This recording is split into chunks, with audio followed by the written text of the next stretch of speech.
Hello my dear viewers, welcome back to my channel. So ఈరోజు మీ ముందుకి మరో special వీడియోతో అయితే వచ్చేసానమాట. సో ఆల్రెడీ నేను చేసిన యమ్మీ ఫ్రాన్స్ కర్రీని అయితే చూస్తారు కదా. సో ఈరోజు మరో కొత్త డిష్తో మీకు చూపించడానికి నేను రెడీగా ఉన్నాను.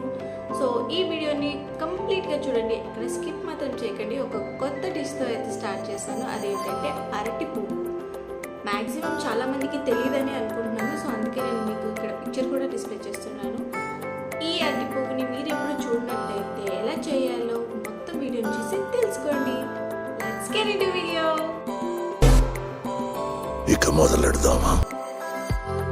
సో ఫస్ట్ ఆఫ్ ఆల్ నేనైతే 2 అరటి పువ్వులు తీసుకొని వచ్చేసాను ఇంటికి. ఇది చూడడానికి అయితే బాగానే ఉంటుంది, కానీ బాగు చేయడం మాత్రం చాలా టైం తీసుకుంటుంది. బట్ ఎంత ఒప్పుకుంటే అంత మంచిది అనమాట. ఫస్ట్ ఈ పెటల్స్ రిమూవ్ చేసేసి ఆ లోపల కనిపిస్తున్నాయి కదా ఫ్లవర్స్ లాగా, వాటిని మనం వండుతాము.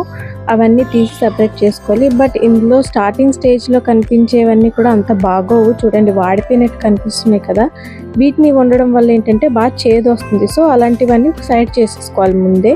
ఫ్రెష్గా కనిపించినవి మాత్రమే సపరేట్ చేసి పెట్టుకోవాలి. ఎవ్రీ పెటల్ తీసుకున్న కొద్దీ ఇలాంటివి ఉంటాయి అన్నమాట. అలా పెటల్స్ రిమూవ్ చేస్తూ ఇవి తీసుకోవాలి.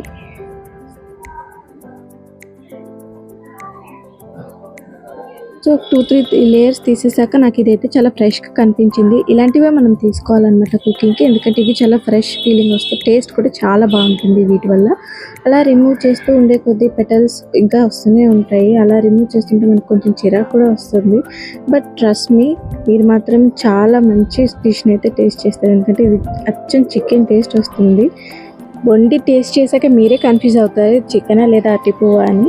అండ్ ఇది ఇంకా క్లీనింగ్ అయిపోలేదు, ఇప్పుడే స్టార్టింగ్ ఉంది అసలైంది. ఇందులో అగ్గి పుల్లలా కనిపిస్తుంది కదా, ఆ పుల్లని కూడా రిమూవ్ చేసేయాలి. అండ్ అలాగే టిష్యూలా ఉంటుంది చిన్న లేయర్, అది తీసేయాలి. ఆ 2 తీసేసాక మిగిలిన దాన్ని మనం కుక్ చేసుకోవాలన్నమాట. ఇలా అన్నిటిని క్లీన్ చేయాలి.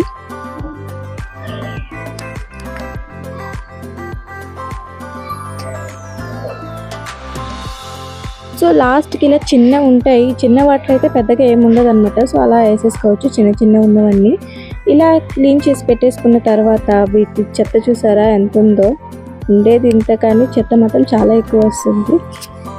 సో అలా కుక్ చేయాలో చూసేద్దాం రండి. ఇది ఫస్ట్ అయితే అన్ని క్లీన్ చేసుకొని పక్కన పెట్టేసుకోవాలి. అలాగే బాయిల్ చేయడానికి సరిపడా నీళ్ళు కుక్కర్లో తీసుకొని ఇవన్నీ కూడా అందులో వేసేసి నీట్గా ముంచేసుకోవాలన్నమాట.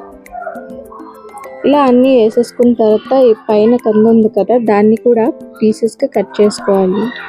ఒక 4 పీస్గా కట్ చేసుకుంటే చాలు. తర్వాత మీరు మళ్ళీ కట్ చేసుకోవాల్సి ఉంటుంది. చూపిస్తున్నాను చూడండి, అలా కట్ చేసుకోవాలి.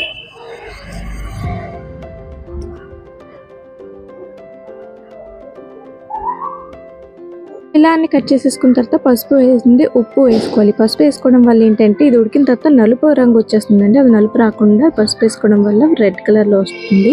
సో ఇలా అన్ని కలిపేసుకొని బాయిల్ చేసుకోవాలి.